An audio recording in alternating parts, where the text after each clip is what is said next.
When I first met Alina, she was everything I ever imagined a perfect partner to be: smart, kind, and with a laughter that could disarm even the darkest moods. We met at a mutual friend's wedding, and from the moment she looked at me across the dance floor, I knew she was different. The connection was instant. Within a year, we were married, two hopeful souls believing love could conquer anything. For the first few years, it actually did. We built a home that felt alive, pictures of vacations on the walls, the smell of her favorite vanilla candles, and the echo of our late-night talks about dreams and the future. We laughed more than we argued, or at least that's what I told myself. But slowly, something began to shift. At first, it was small things. She started working late more often. Her phone became a private possession, always face down on the table, always password locked. When I'd ask who she was texting, she'd brush it off with a smile, saying, "Just a colleague." I wanted to believe her. I really did. But the distance between us grew like a silent fog, thick and suffocating. I'd wake up at night and see her staring blankly at her phone screen, the blue light reflecting off her face, her expression unreadable. When I'd ask if everything was okay, she'd say, "I'm just tired." One evening, I decided to surprise her. She had told me she'd be working late at the office, finalizing a project deadline. So, I drove over with dinner packed neatly in a small basket. A romantic gesture, I thought. Her car wasn't in the office parking lot. I waited for an hour, convincing myself she might have gone for a coffee or maybe a client meeting. But when the clock hit 9 p.m., my stomach sank. Something was wrong. I called her, no answer. Then I sent a text. Still nothing. I started driving home, the city lights blurring past me as my mind raced. Halfway there, I saw her car parked outside a small restaurant across town, the one we used to go to when we first started dating. My chest tightened. I parked a distance away, my heart hammering against my ribs. Through the restaurant's glass window, I saw her. She wasn't alone. Sitting across from her was a man I'd never seen before, tall, confident, leaning forward as he made her laugh. The same laugh I used to hear at 2 a.m. after telling her silly jokes. My fingers trembled around the steering wheel. I sat there for a long time, watching, waiting for some sign that it wasn't what it looked like. But then I saw it, her hand brushing across the table to touch his. It wasn't casual. It was intimate. Something inside me broke. I didn't storm in or make a scene. I just sat there, frozen, feeling the weight of betrayal crash down on me like a tidal wave. When she finally left, I followed at a distance. She didn't go to the office. She didn't even look guilty. That night, I didn't confront her. I lay beside her in bed, pretending to be asleep while she quietly scrolled through her phone. My heart felt like a stranger in my own chest. The next morning, over breakfast, she smiled at me and asked if I wanted coffee. That smile, so effortless, so practiced, cut deeper than anything. I finally asked, "Who's Daniel?" Her hands froze midair, the spoon clinking softly against the cup. "What do you mean?" she said, too quickly. "I saw you with him last night," I replied quietly. Her eyes widened, then softened into something between guilt and fear. "You followed me?" "Just answer the question, Alina." She sighed, looking down at her hands. "He's just someone from work. We've been talking." I didn't mean for it to go that far. The words that far echoed in my mind like a curse. "So it did go far," I whispered. She didn't answer. For a long moment, we sat in silence. The air between us was heavy with unspoken things, lies, regrets, and the ghost of what we used to be. I wanted to scream, to throw something, to make her feel what I was feeling.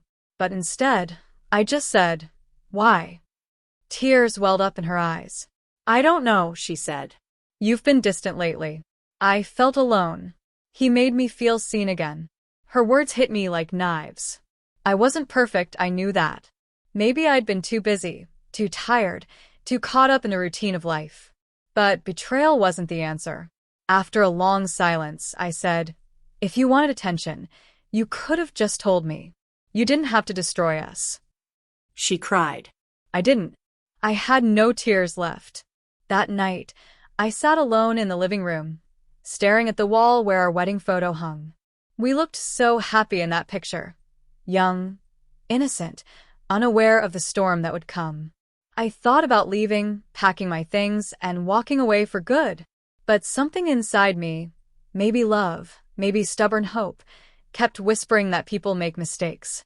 That forgiveness was stronger than anger. So I made a choice. The next morning I told her, I'm not leaving. But this is your one chance. You end everything with him today. No contact, no excuses, nothing. If you want to rebuild what we had, this is it. She looked shocked, almost as if she didn't expect mercy. You'd really give me another chance? Yes, I said. But if you ever break that trust again, I'll never look back. Her eyes filled with tears again, and she nodded. I'll do anything. I'll fix this. I wanted to believe her. God, I wanted to. That night, she deleted his number, blocked him on every platform, and swore she'd focus on us. I watched her do it, and for a brief moment, I felt hope flicker again. But what I didn't know then, what I couldn't have imagined, was that forgiveness doesn't always heal a wound. Sometimes, it only hides it long enough for it to bleed again. And mine was about to. The first week after our confrontation felt strangely peaceful, almost like we were both walking on thin ice and afraid to make a sound. Alina was overly attentive, cooking my favorite meals, leaving small notes in my bag, asking about my day like we were back in the early days of our marriage. Part of me wanted to fall into that warmth again. Another part couldn't forget the image of her hand resting on someone else's.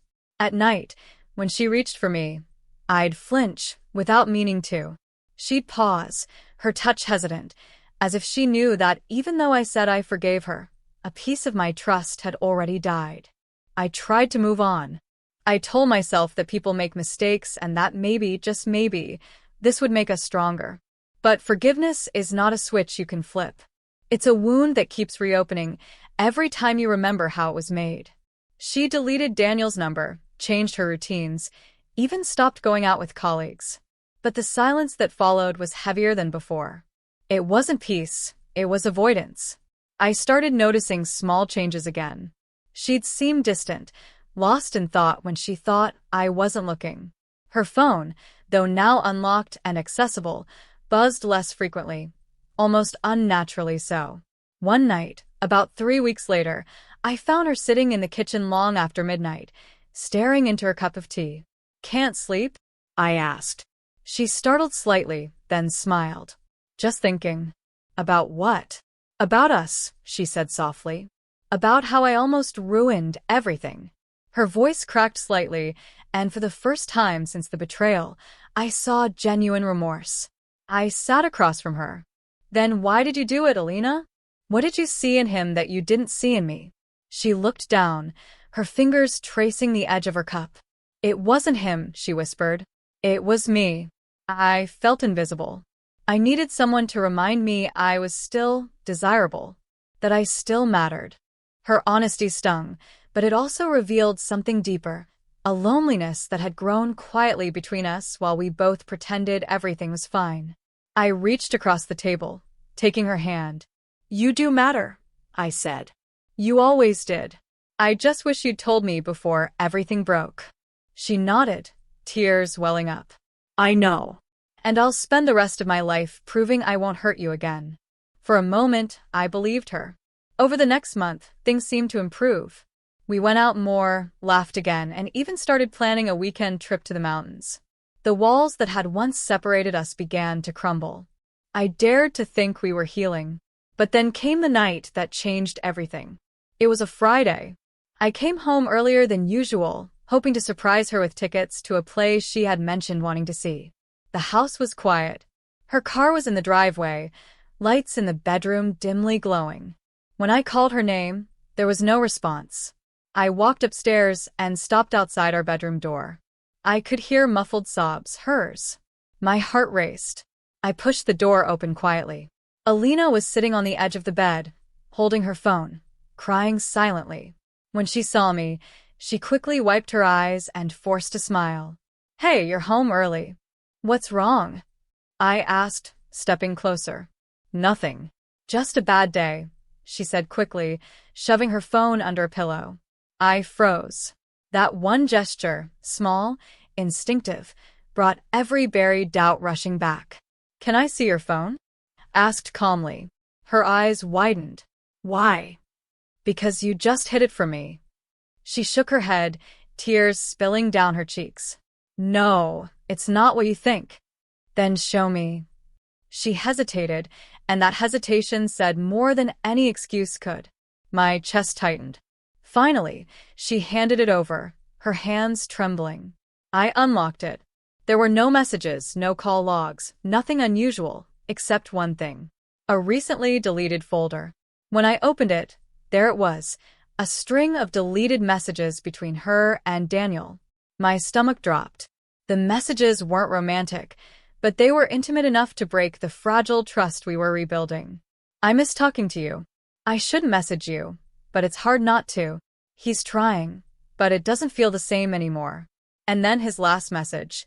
If you ever need someone to talk to, you know where to find me. I looked up at her. You told me it was over. It was, she cried. I didn't reply to him. I swear I didn't. But you didn't tell me he reached out, I said quietly. You kept it a secret again. She buried her face in her hands. I didn't want to lose the little bit of trust you had left. I panicked. I dropped the phone onto the bed and sat down heavily. My head was spinning. Do you even realize what you've done, Alina?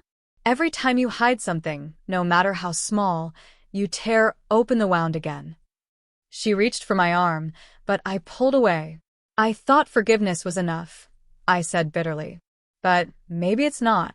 She broke down, sobbing uncontrollably. Please don't give up on me. I'm trying. I really am. I wanted to believe her again, but belief had become a fragile thing. That night, I didn't sleep.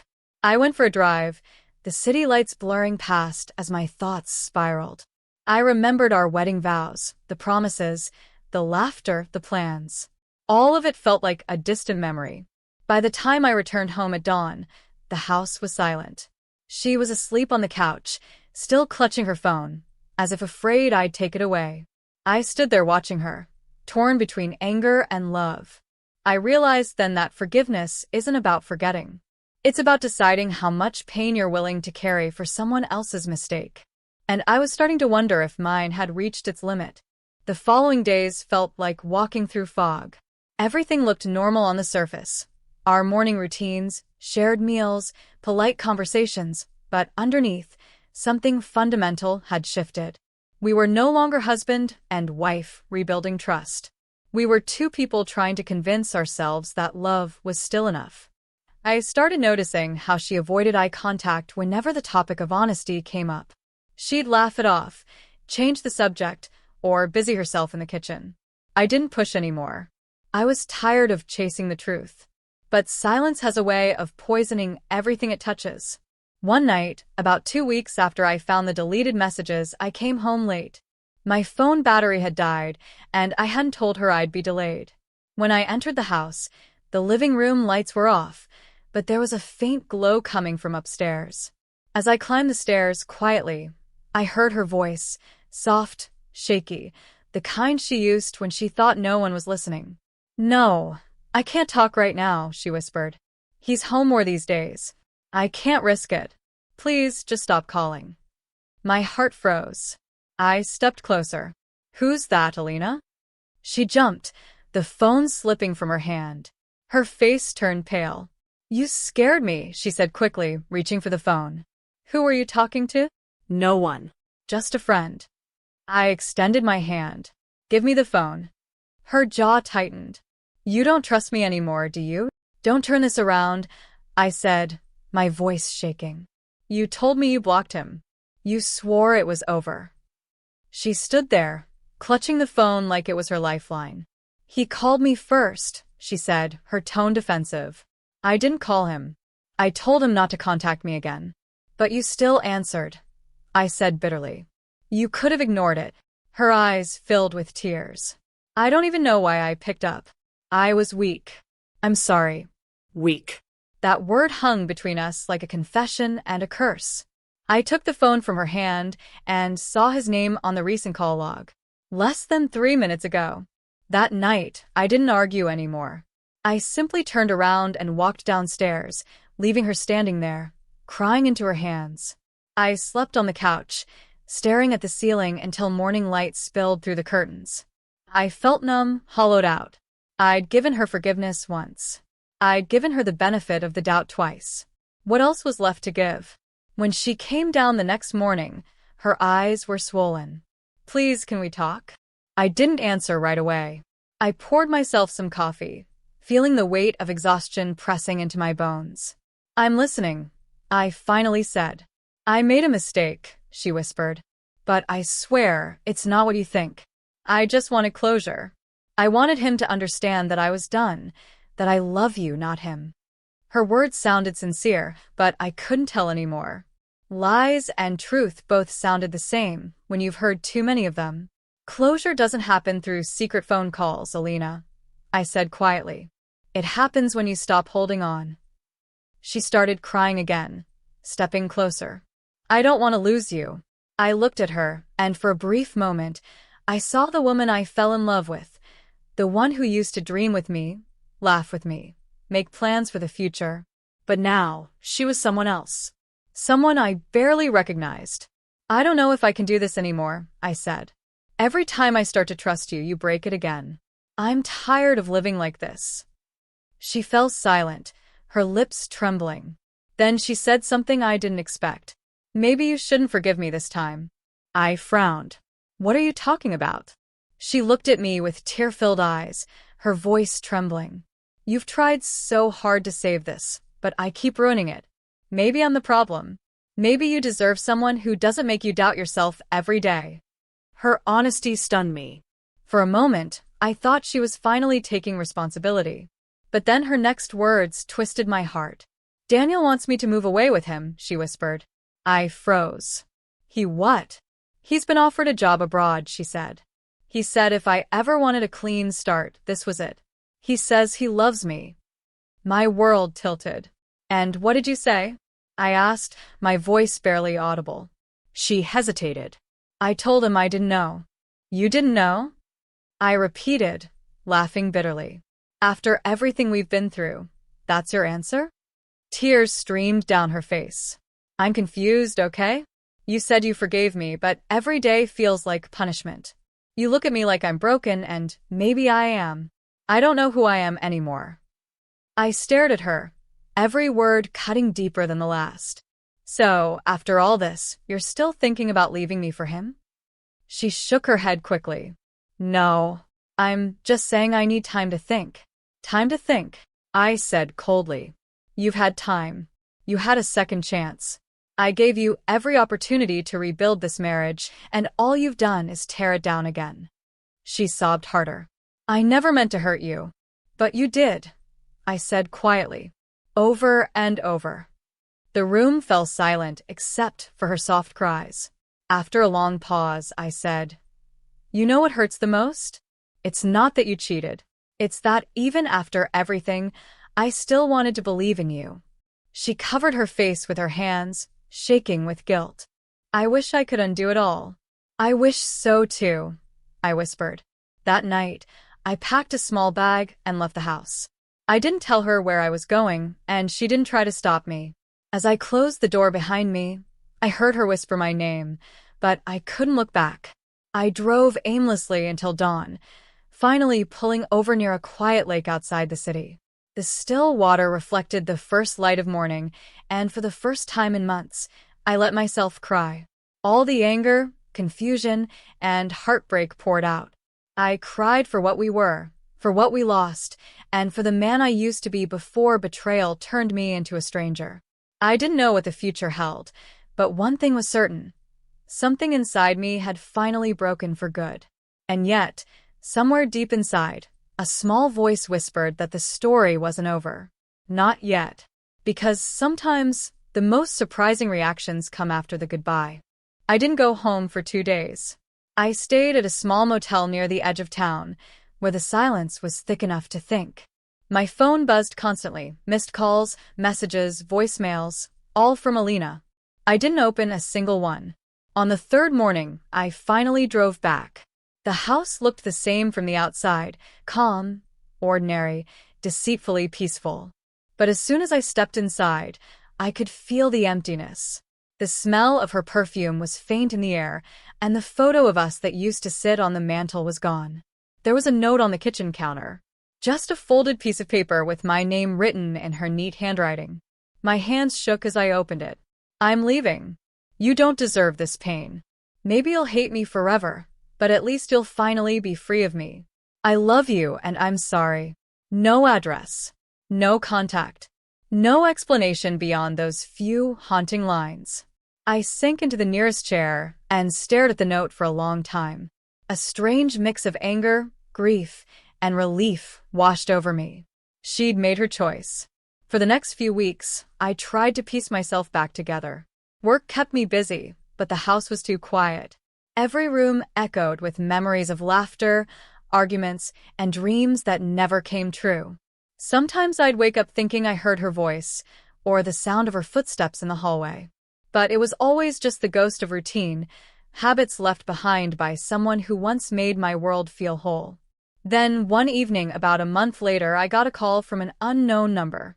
When I answered, a familiar voice said softly, "It's me." My heart stopped. "Alina?" "Yes," she whispered. "Please don't hang up. I needed to tell you something." I didn't speak. I didn't trust myself to.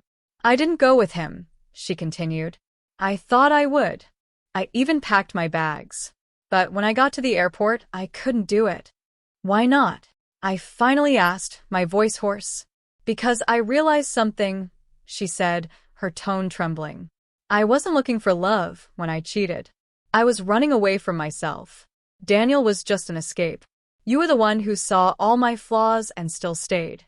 I didn't deserve that kind of love, and that scared me." I closed my eyes, pain and longing clashing in my chest. "Where are you now?" "With my sister," she said, "trying to figure out what I want.